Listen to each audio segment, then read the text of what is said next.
Shalom, selamat pagi menjelang siang ya, saudara yang dikasihi Tuhan, kembali bersama dengan kami Ministry Adonai ya, kita yang ada di Menara Doa Polus Paragon. Pada pagi hari ini kami mengajak untuk setiap kita beribadah, memuji dan menyembah Tuhan.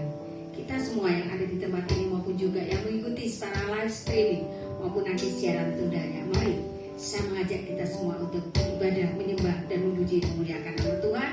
Dan terlebih lagi kita mau mendengar kebenaran firman Tuhan yang akan disampaikan oleh hamba-Nya. Mari kita persiapkan hati kita. Kita mau mendekati hadirat Tuhan. Kita mau menyatakan betapa sukacitanya kita ketika kita bersama-sama dengan Dia. Bersama-sama dengan Tuhan, kita melewati segala sesuatu yang ada dalam kehidupan kita. Dan kita mau berserah padanya dan kita menikmati berkat-berkatnya yang luar biasa. Kita akan memujikan bersamamu Bapa.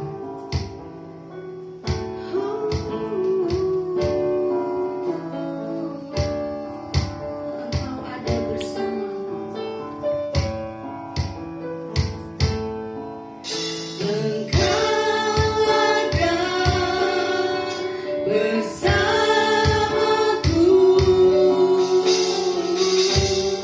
Di setiap musim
anugerah-Mu yang senantiasa kami rasakan mulai dari minggu-minggu yang lalu Tuhan. Kami bersyukur Tuhan begitu mengasihi kami, Tuhan memberkati kami. Dan saat ini Tuhan, pagi hari ini menjelang siang, kami rindu beribadah memuliakan nama-Mu. Tuhan berkati setiap kami Tuhan yang ambil bagian dalam pelayanan hari ini. Tuhan berkati terutama hamba-Mu yang akan menyampaikan kebenaran firman-Mu, Ibu Yasmasi Antoni. Berkati ya Bapak. Apa yang disampaikan itu semua dari isi hati-Mu ya Bapak, sehingga setiap kami, baik yang kami yang ada di tempat ini maupun juga yang mengikuti secara live stream maupun siaran tunda ini, kami beroleh berkat Tuhan. Bahkan kami beroleh mukjizat Tuhan. Kami yang sakit, kami yang lemah, kami juga yang memerlukan solusi dalam permasalahan kami. Tuhan, Engkau yang menyelesaikan semuanya. Kami percaya ada mukjizat Tuhan dalam ibadah pada saat ini. Terima kasih ya Bapak. Kami serahkan Tuhan ibadah ini dari awal sampai pada akhirnya dalam tangan kuasa Engkau saja. Dan dalam nama-Mu kami sudah berdoa. Amin. Amin. Tuhan senantiasa memberkati kita. Untuk itu kita harus selalu bersukacita di hadapan Tuhan. Kita akan nyanyikan lagu suka-sukamu Tuhan. Baik, sedang yang mau bergoyang, silakan bergoyang.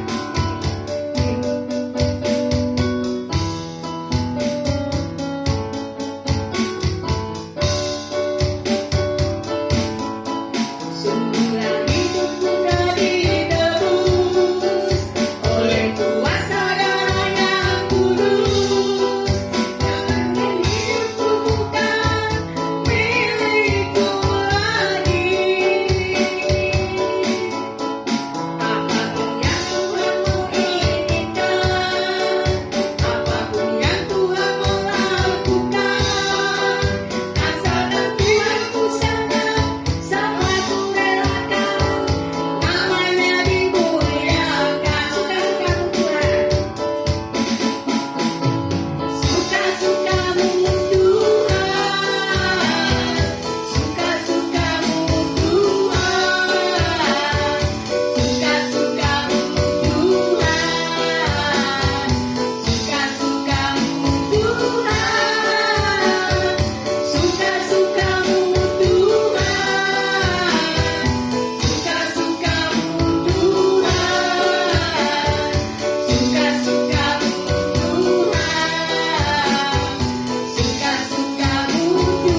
Tuhan selalu membuat mujizat ketika kita percaya, ketika kita mau menyerahkan hati kita, hidup kita kepada Tuhan.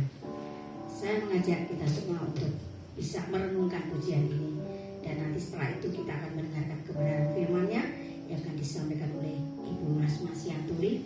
Kita mau persiapkan hati kita.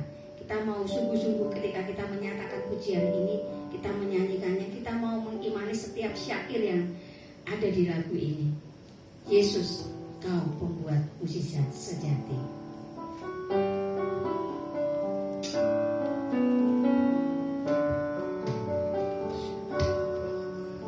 Di dalam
Kami tahu Engkau pemilik seluruh dunia ini dan bumi ditaklukkan bagi nama-Mu. Di dalam nama Tuhan Yesus Masiah, Kami berdoa dan mengucap syukur. Haleluya. Amin. Ya, shalom. Saya bagikan renungan firman hari ini tentang apa? Ku cari wajah Tuhan di tengah kesulitan. Seperti lagunya apa? Ku cari wajah. Betul nggak? Temukan kasih-Mu, ya. Kalau Tuhan yang tidak jauh. Makanya firman hari ini, ku cari wajah-Mu di tengah kesulitan keadaan dunia.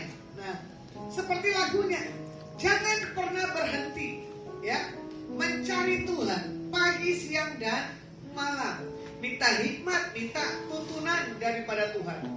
Contoh, ini intermezzo aja ya.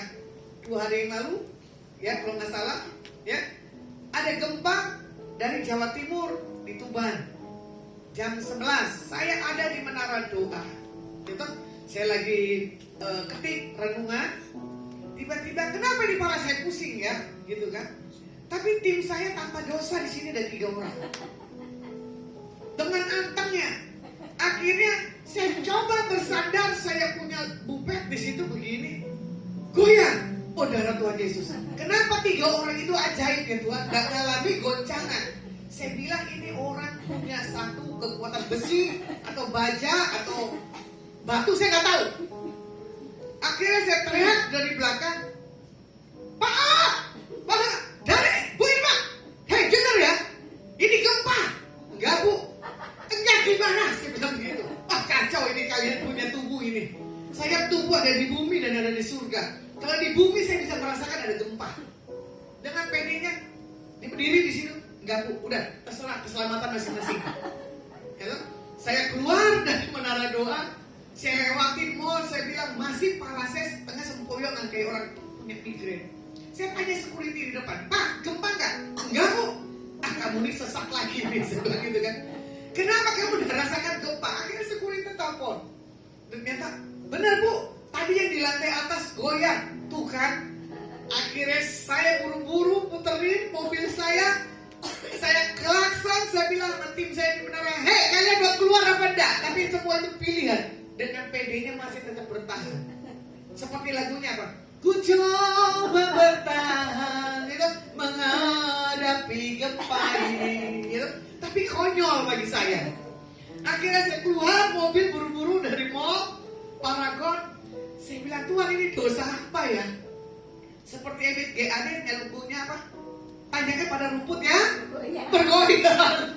Ya kan? Bencana keadaan apapun gitu. Saya suka lagunya Ebit. Jadi saya bilang, kenapa tanyakan pada rumput yang bergoyang? Ya memang rumput kalau kena angin goyang. Apalagi ada rumput yang saya bahasa Jakartanya rumput putri malu. Ya toh kalau rumput diginiin dia langsung menutup daunnya gitu toh. Nah, di situ saya lihat ini orang-orang yang saya telepon kok nggak peduli ya. Dia bilang enggak. Saya telepon ada satu karyawan dari roti gitu, saya bilang, Septi, kamu rasakan gempa nggak? Masa sih Bu?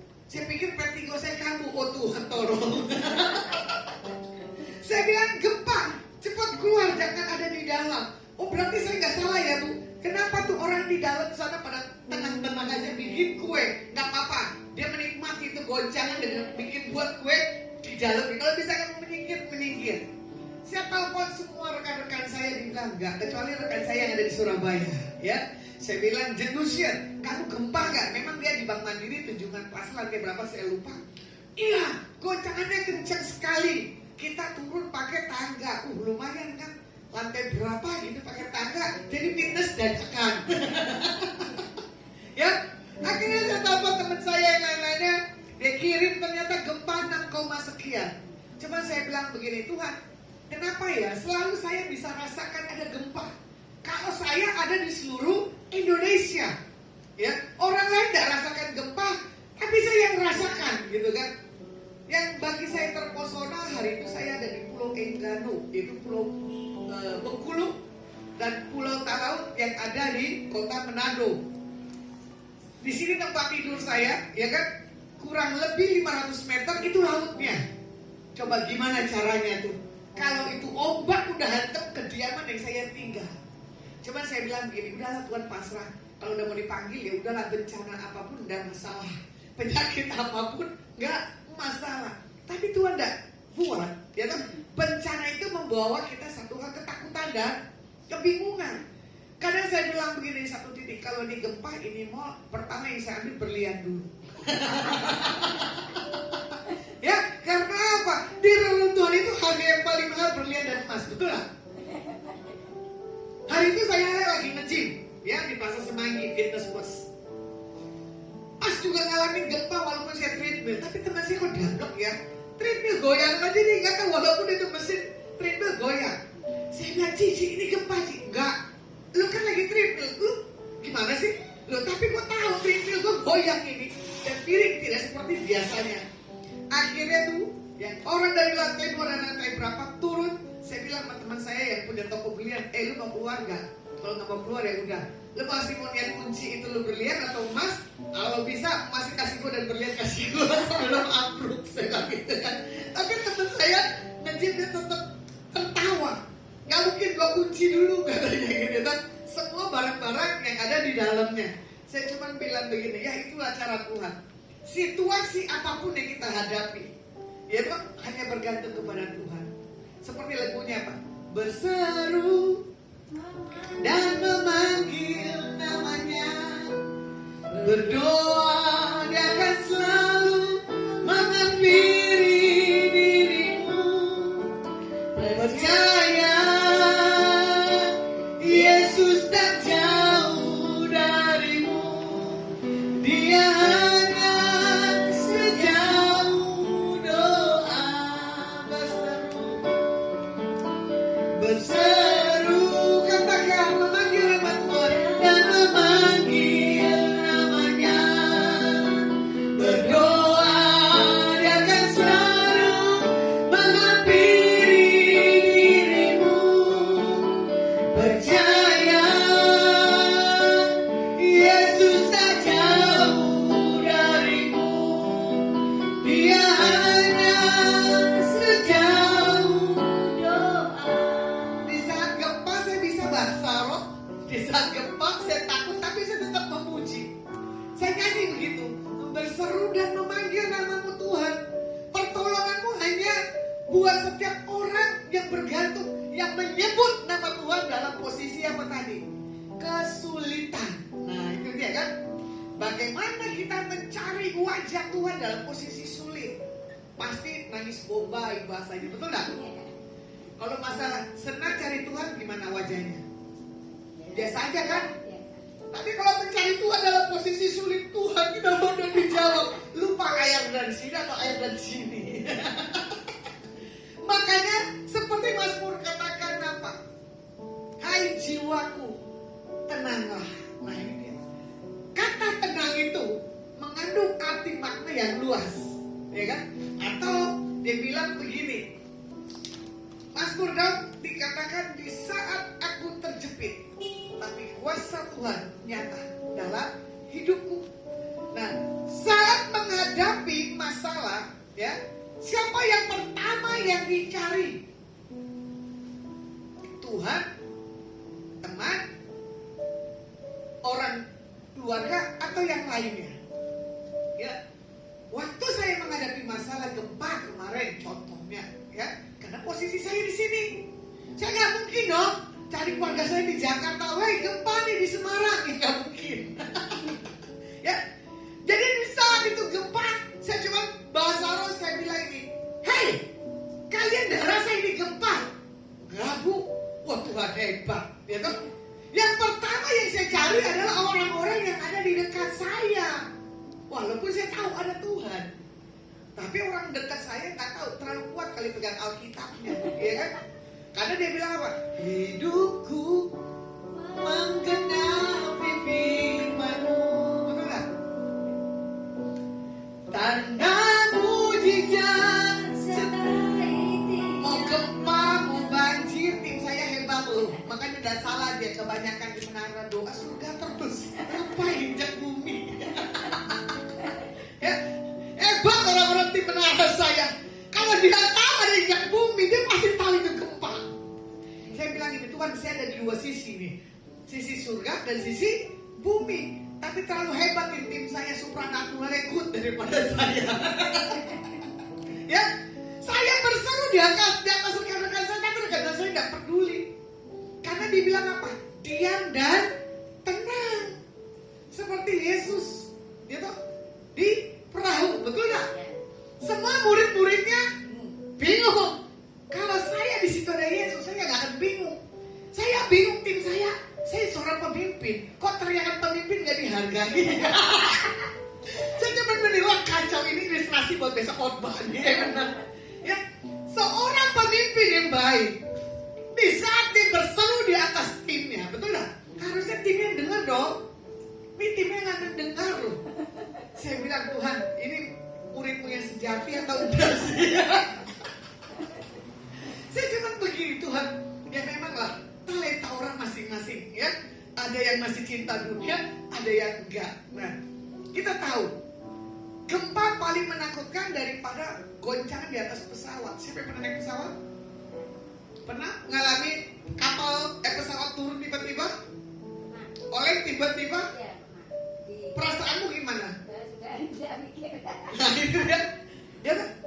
Kalau kita di udara gak akan mikir. Tapi kalau kita di darat pasti mikir. Kabur cari tempat yang aman. Nah, ada gedung-gedung. Ini lumayan loh. Hotel lantai berapa ya? Tinggi. Cuma mau lantai 6. Betul gak? Tapi hotelnya. Nah, itulah yang saya bilang. Di saat kesulitan, gembala yang baik, Tuhan Yesus pasti menyertai, memberikan satu hikmat, memberikan satu visi, memberikan satu tuntunan, ya. Makanya di sini kita melihat hal sepele. Siapa yang kita dengar? Tuhan atau tim? Ya kan? Saya tahu ini tim saya punya Tuhan, tapi dia nggak dengar itu pemimpinnya bicara. Ya sudah, diamin aja. Ternyata apa? Saya masuk ke sini jam 3 siang. Saya bawa makanan, saya enak gitu tuh dengan anak-anak ini yang tadi. Kita makan ya, ini ada makan. Nih makan ya, ada buah, kita makan. Kita diberkati Tuhan, gitu kan. Akhirnya goncangannya lebih kenceng lagi. Sampai saya body bisa goyang. Saya bilang, wah goyang dompet ini saya tiba-tiba. Ya kan? Nah, tapi situ saya melihat bahwa Tuhan memberi satu hal tanda lagi. Saya bilang begini sama mereka, kamu mau kabur gak? Ternyata dia bilang, enggak. Terus saya tanya lagi, Pak, kamu rasa gak itu gempa? Enggak. Akhirnya tadi WL telepon, dia bilang ada gempa.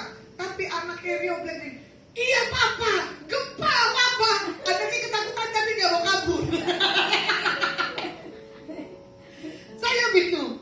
Dia kan, anaknya sudah teriak, iya papa, yang satu kecil, antengnya yang anak udah enak kali makan somai goreng. Jadi dia gak rasa gempa.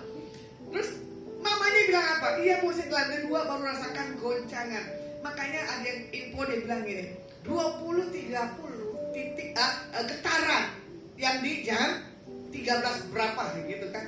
Coba saya bilang begini di menara, udahlah pasrahlah Tuhan. Kan saya nanti mau nge-zoom WL Tuhan.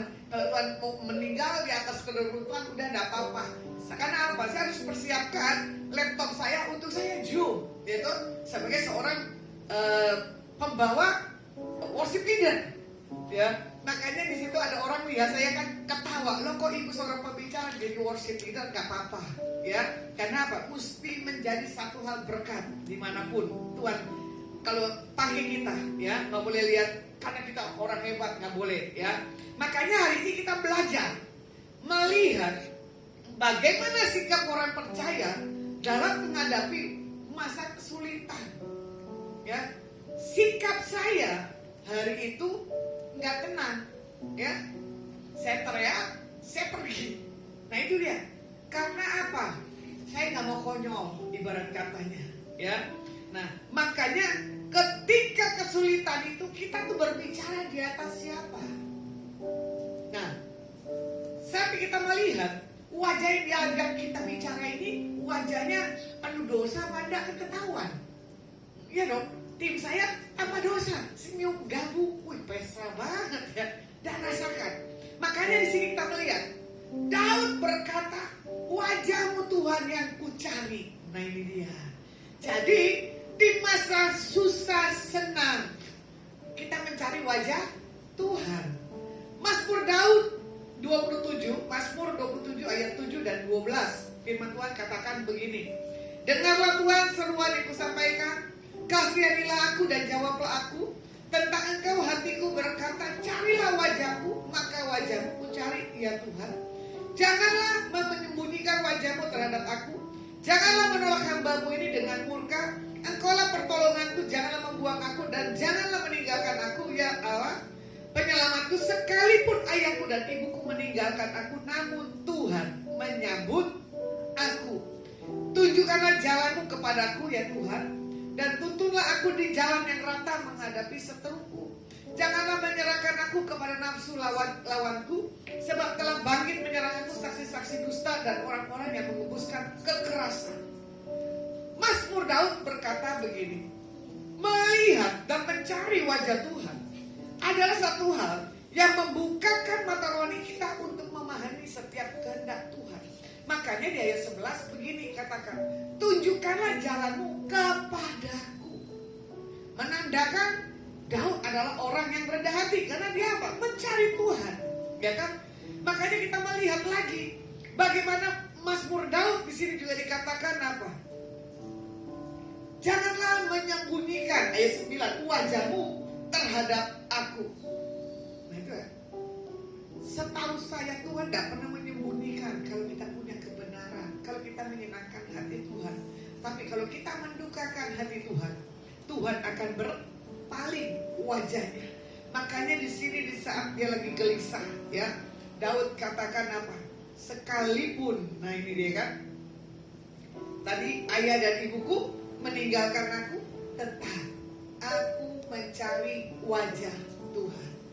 Di saat-saat kita mengejar kehadiran Tuhan dalam setiap kehidupan kita, prioritas kita bukan orang terdekat. Prioritas kita adalah Tuhan Yesus. Makanya di sini dikatakan wajahnya dihadapkan kepada kita dan memberikan damai sejahtera. Ya, seperti Bilangan 6 ayat 25 dan 26. Ucapan berkat iman berikutnya, ya. Di sini 25 dan 26, Tuhan menyinari engkau dengan wajahnya dan memberi engkau kasih karunia. Tuhan menghadapkan wajahnya kepadamu dan memberi damai sejahtera. Jadi kalau Tuhan yang sudah menyinari, ya kan, bagaimana Tuhan yang memberi kita satu kemampuan kasih karunia, itulah namanya kebaikan daripada Tuhan. Makanya tantangan yang dalam setiap kehidupan kita selalu siapa yang kita cari, ya. Tetapi di sini juga dikatakan tidak semua dari kita, ya, mencari wajah Tuhan. Bahkan di saat kita proses tidak dijawab, kita cuma berkata begini, "Dede, tidak ada Tuhan-Tuhanan, percuma." Nah itu dia kan. Dia langsung berbalik 180 derajat. Tapi saya tahu orang yang sedang masa kesulitan, orang yang sedang marah, tapi di satu titik tetap dia akan mengingat dan dia akan kembali akan kebaikan Tuhan dalam hidupnya. Makanya ketika kita hadir memberikan satu hal, kasih perhatian, pendampingan bagi orang yang membutuhkan satu jawaban doa, itu benar-benar harus ekstra dahsyat, ya. Kemarin saya melihat, ya, bagaimana ada anak yang ulang tahun yang ke-1 dan yang ke-5. Yang ke-5 tadinya punya rasa minder yang kuat di 5 tahun, ternyata setelah dia pindah sekolah dia punya kepercayaan dirinya kuat. Bahkan dia pegang mic, dia nyanyi, dia berbicara. Saya bilang, wah ini anak paling bagus. Berarti ke depan dia ada seorang pembicara. Berarti dia ke depan adalah orang yang bisa memimpin, kasih semangat. Bayangin, anak usia 5, orang yang di atasnya bisa mendengar dan ikut apa yang anak ini katakan. Saya bilang begini, wah ini orang punya potensi. Kalau orang yang tidak bisa membimbing, tidak mengarahkan, pasti anaknya tidak orbit satu hal talenta yang daripada Tuhan. Contoh yang tadi main drum kan, kemarin saya tes, bisa nggak kamu lagu ini? Ternyata yang main drum itu orang yang malu, minder kencang sekali. Saya bilang ini mesti diapain ya?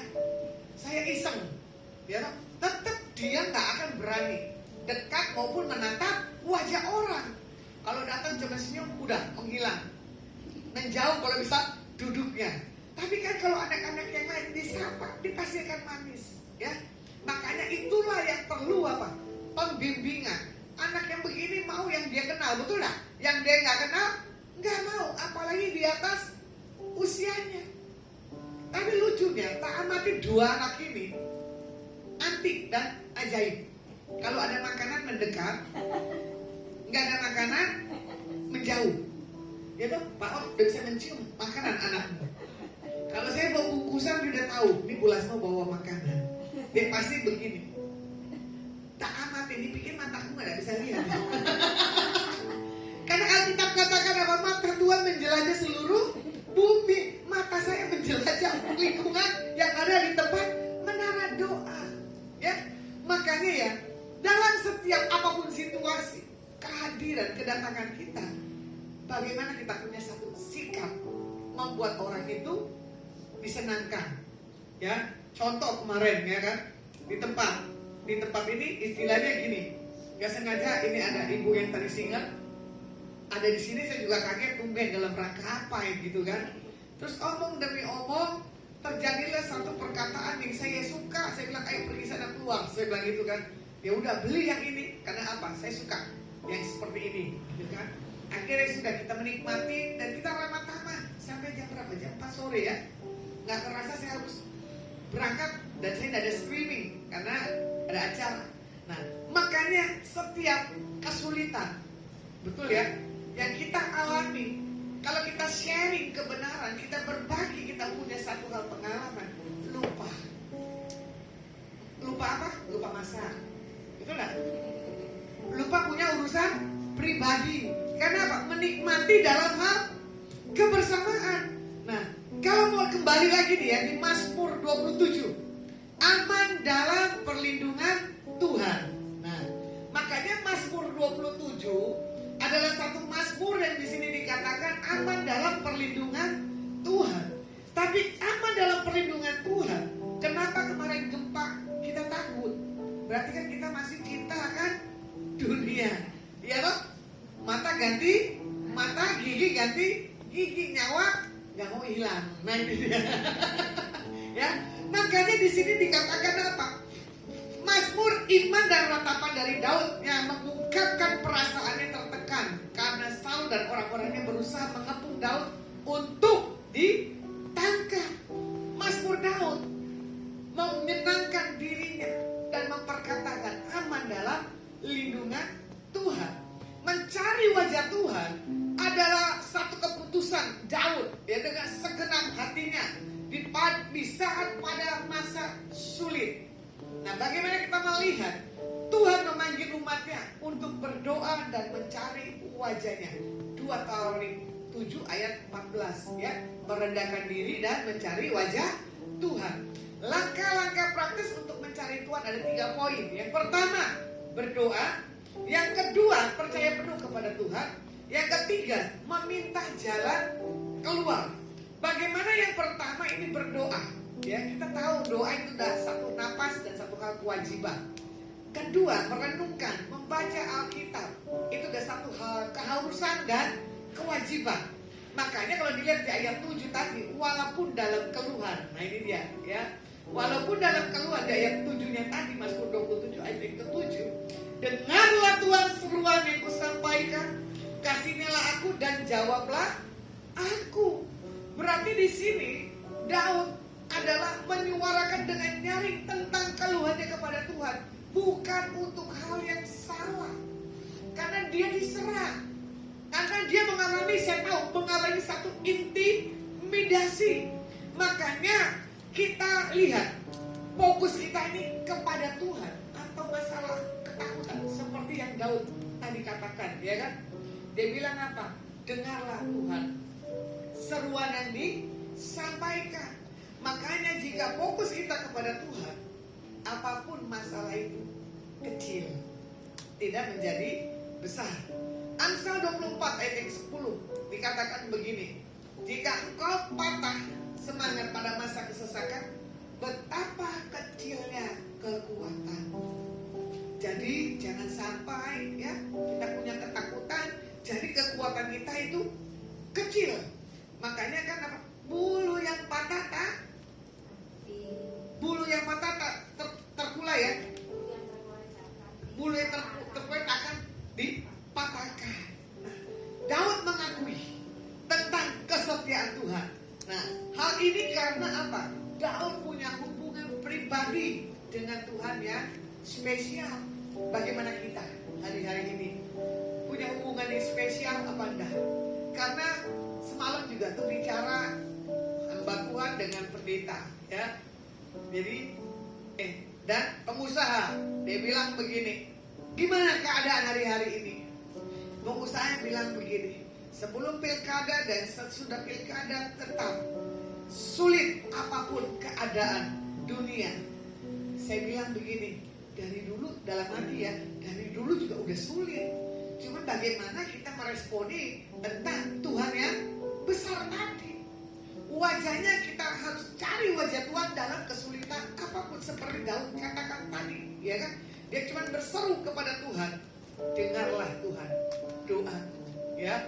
Yang kedua, percaya penuh kepada Tuhan di ayat yang ke-8 dan 10, ya. Hatiku, ya kan? Hatiku mengikuti firman-Mu, carilah wajahku, maka wajah-Mu ku cari ya Tuhan. Janganlah menyembunyikan wajah-Mu kepadaku, janganlah menolak hamba-Mu ini dengan murka. Engkaulah pertolonganku, janganlah membuang aku dan jangan meninggalkan aku ya Tuhan penyelamatku. Sekalipun ayahku dan ibuku meninggalkan aku, namun Tuhan menyambut aku. Ketika Daud menyatakan dengarkanlah Tuhan, ya kan? Mazmur Daud katakan juga Bang, sekalipun ayahku dan ibuku meninggalkan aku, namun Tuhan tetap menyambut aku, ya. Jadi di kedua poinnya percaya penuh kepada Tuhan, ya. Makanya di sini jika Tuhan meminta Daud mencari wajahnya, berarti Tuhan sedang mengikat perjanjian untuk menepati janji-janjinya di atas Daud. Makanya setiap orang yang menerima undangan daripada Tuhan pada hari ini, jangan pernah tolak undangan. Terima Tuhan Yesus dalam kehidupan kita, anak-anak Tuhan. Makanya ditambahkan Yesaya 55 ayat yang ke-6. Firman Tuhan katakan begini, carilah Tuhan selama ia berkenan ditemui, berserulah kepadanya selama ia dekat. Melalui Daud ini kita menemukan sebuah sikap hati yang mau percaya dan yakin penuh kepada Tuhan sebagai penolong penyelamat dalam masa-masa kesulitan dan kesesakan.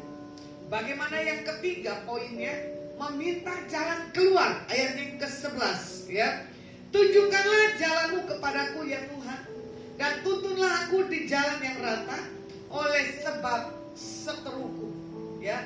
Daud berdoa bukan hanya untuk memikat hati Tuhan, tapi Daud mengikuti apa yang menjadi kehendak Tuhan, supaya Tuhan memimpin dan menuntun kehidupan Daud hari lepas hari. Makanya ada lagunya apa? Apabila ia jatuh, gimana? Sampai kereta, suatu Tuhan menopang tangannya, tangannya, tangannya, suatu Tuhan menopang tangannya. sebut tangan kita ya. Apabila lemas menjatuh, tak sampai tergeletak, sebab Tuhan menopang tangannya. Ya, Daud jangan berseru, hanya tangan Tuhan yang menopang hidupnya.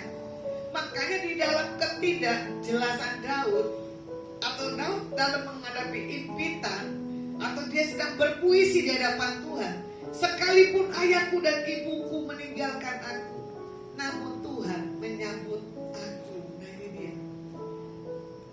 kondisi kesulitan, Mazmur Daud dan Ayub, ya, cuman berkata begini, aku tidak pernah meninggalkan Tuhan. Ayub dan Daud tidak menyangka tentang kuasa yang daripada Tuhan. Jadi jangan selesai dan berhenti hanya dengan doa-doa aja, tapi kita harus tetap meyakini apa yang kita minta, apa yang kita serukan di hadapan Tuhan, Tuhan pasti mendengar. Makanya Mazmur 25 ayat 4 di sini dikatakan apa? Beritahukanlah jalan-jalanmu kepadaku ya Tuhan, ajarkanlah jalanmu kepadaku. Ya, Mazmur Daud tadi bilang apa? Aku tahu Tuhan, Engkau memberitahukan tentang jalan-jalan orang benar yang ke depan. Sekalipun orang itu jatuh, tidak sampai ke tergeletak. Sekalipun orang itu pencuri, dia nggak akan mencuri. Sekalipun dia berzina, dia akan stop dari perzinahannya. Sekalipun dia suka pembohong, dia akan stop dari pembohongnya. Makanya orang yang suka berdoa, Tuhan akan memberitahukan hal-hal sedetil sampai mendetil. Ya, saya ulang kembali nih kesaksian. Hari itu saya ada di Jakarta karena saya harus terima panggilan polisi dengan mama saya, ya kan? Tiba-tiba saya ketemu seorang ibu. Akhirnya saya nongkrong lah. Satu hari itu saya bisa nongkrong 7 kafe. Hebat toh? Saya juga bingung. Baru 2 jam di sini, pindah lagi di sini. Dari terbit matahari sampai pada masuknya, biarlah nama Tuhan dipuji. Dari terbit matahari saya sudah dengan ibu cantik ini sampai matahari terbenam. Saya bilang lagu tuh benar juga ya Mazmur Daud nyanyikan, atau kan Mazmur Daud buat di Alkitabnya. Nanti ketawa, nanti bisa nangis, nanti bisa kita ribut pendapat. Nanti ibu itu dengar berita yang shock, saya beri kekuatan, tapi saya terima telepon yang membuat saya shock, saya dikasih kekuatan juga. Saya bilang baru hari ini 7 kali perut saya begah, kenyang, gitu. Makan, duduk, nggak ada tidurnya. Tapi lucunya, hari itu saya harus nongkrong di sini, tiba-tiba jangan Bu, kita berpindah, kita ke sini aja. Ya udah, saya ikut. Akhirnya dia bilang apa? Ibu mau minum apa? Yang di sini apa yang di sini? Terserah, saya bilang gitu. Saya cuma bercanda kok hari itu. Wih, kok kacamatanya keren sekali ya Bu? Ya udah, ayo nongkrong yang dia ada kacamatanya. Saya tidak pernah tahu itu toko kacamata 1D. Yang saya tahu cuma kacamata optik tunggal, Melawai dan Ses, itu yang bagus gitu toh. Akhirnya kita masuk di situ. Ya ampun Bu, masa mesti mesen makanan naik lagi ke atas? Capek lah, saya bilang gitu kan. Tapi dengan kekuatan Tuhan, kita yang fisiknya 2 orang lemah ini bisa nyampe ke atas. Kita pesen orderan, akhirnya kita turun, lihatlah kacamata-kacamata. Saya bilang, keren ya kacamatanya, friendly banget gitu loh. Kacamata yang istilah anak-anak muda. Akhirnya dia bilang, Ibu Lasma mau? Gak apa-apa kalau dibeliin, saya bilang gitu kan. Tapi saya nggak nanya budgetnya berapa, gak enak kan, gak sopan gitu. Pilihlah tuh kacamata diturunin.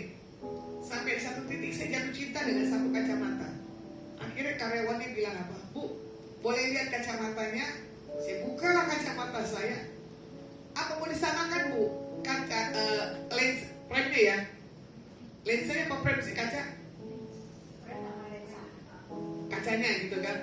Dilihat kaca yang saya lama, dia bilang ini, wah ini kacamata ibu ini mahal. Aduh, daripada ibu ini bilang mahal lagi, palas aja sih. Kalau sudah beli satu paket masih tahu bisa diam gitu kok. Ternyata dia bilang begini, ya udah ya Bu, harganya sekian. Ini mereknya ibu ini yang terbagus katanya gitu kan. Tapi ibu ini nggak apa-apa. Terus saya bilang gitu, ya udah Mas, nggak apa-apa. Atas nama siapa Bu? Atas nama Bu Lasma aja, gitu kan. Terus masuklah email, masuklah ke WA saya, harga kacamatanya, alhamdulillah.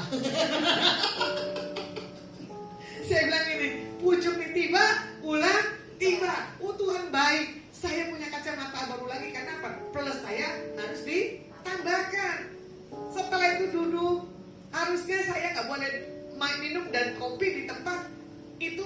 kacamata di bawah. Nggak tahu ya, karena kita punya power, ya kan? Tiba-tiba saya lagi balas WA, ada suara. Tuhan bilang gini, ngomong sama anak muda itu. Aduh, kok ya di mana-mana Tuhan bikin KKR terus ya, saya bilang gitu kan. Saya bilang gini, bro, hey, sini. Dia sempat ketakutan gitu kan.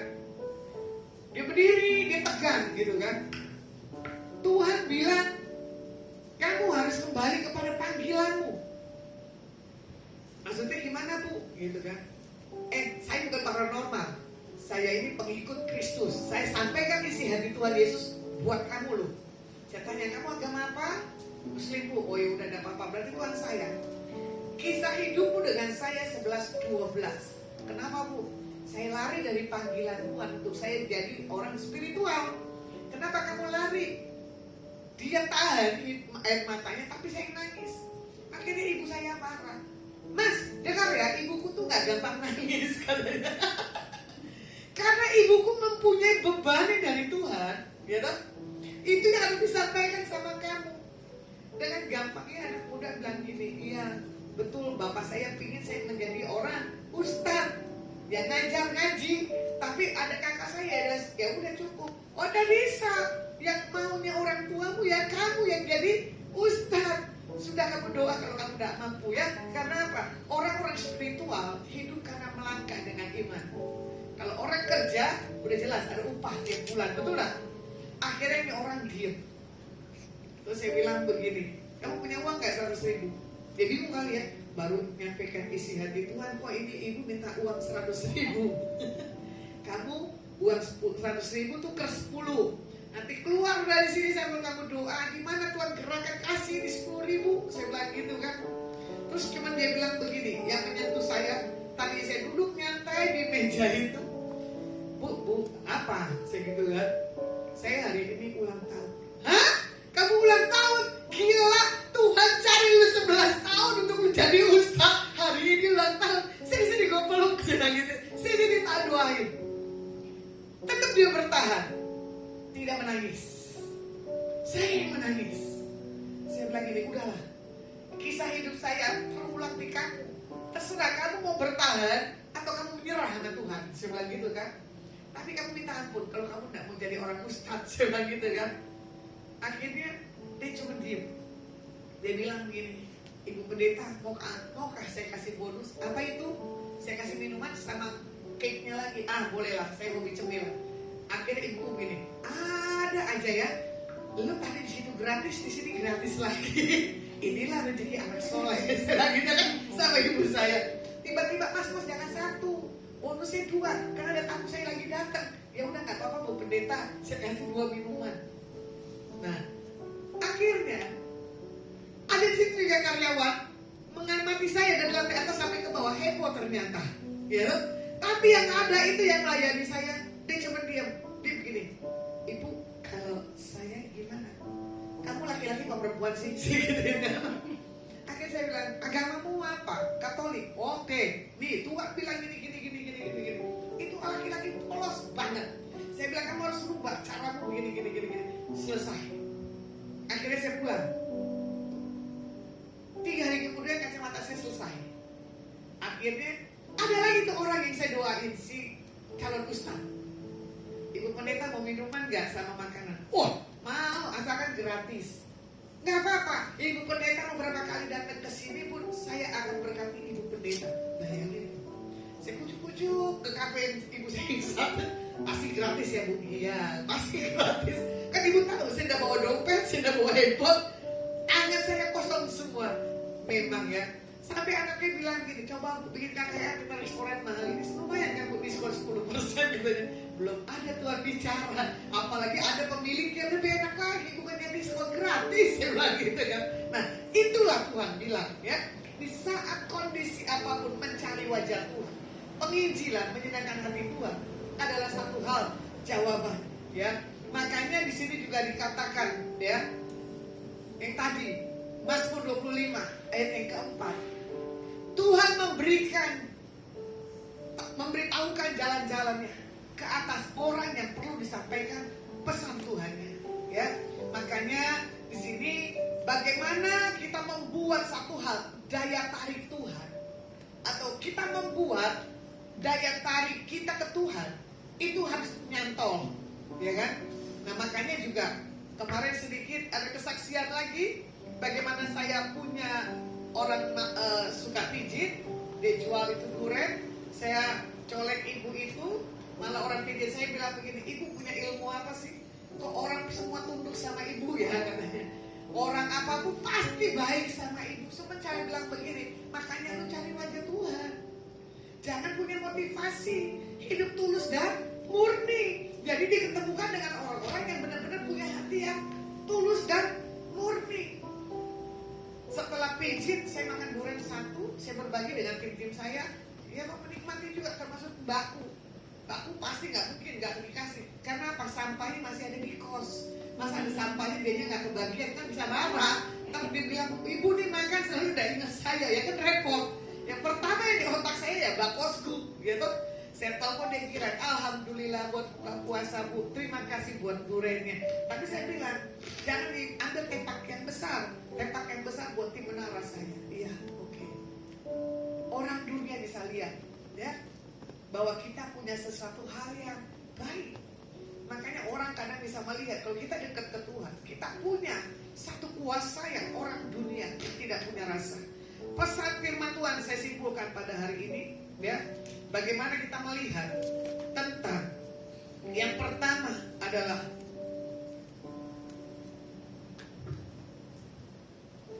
ketika kita menghabiskan waktu dalam ketakutan dan kecemasan, ketika hidup kita dipenuhi dengan kesulitan, namun ketika kita fokus hanya kepadanya, hanya di dalamnya semua hal yang baik ditambahkannya kepada setiap kita anak-anaknya. Ya, Matius 6 ayatnya yang ke-33. Firman Tuhan katakan, tetapi carilah dahulu kerajaan Tuhan dan kebenarannya, maka semuanya itu akan ditambahkannya kepadamu. Makanya ketika kita menghabiskan waktu kita yang pertama cari wajah Tuhan. Bagaimana yang kedua, kita memandang wajah Tuhan dengan sinar dari wajahnya tadi bilangan 6 ya, mengubah kita menjadi satu hal gambaran citra daripada Tuhan Yesus. Makanya pandanglah Tuhan dan kekuatannya, carilah selalu wajahnya. Biarlah firman pada hari ini saya selesaikan, biar setiap kita punya satu hal tuntunan hikmat yang daripada Tuhan. Mari kita satukan dalam doa.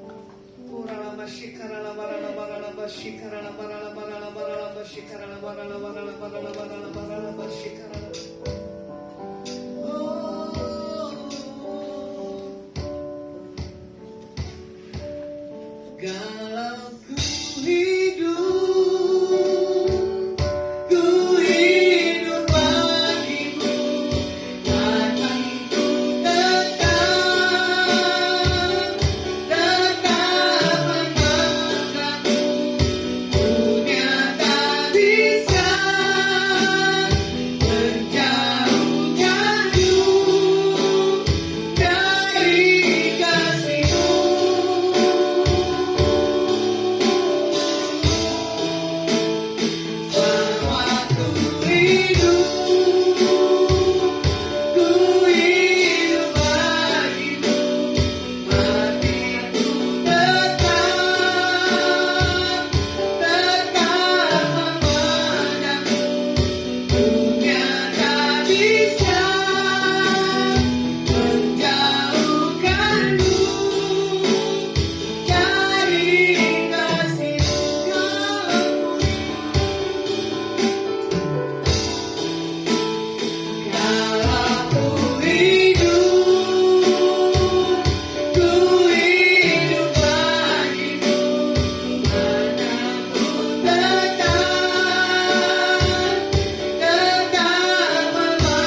keadaan situasi apapun, yang kami cuma berkata, Engkau baik, Engkau dahsyat, Engkau luar biasa.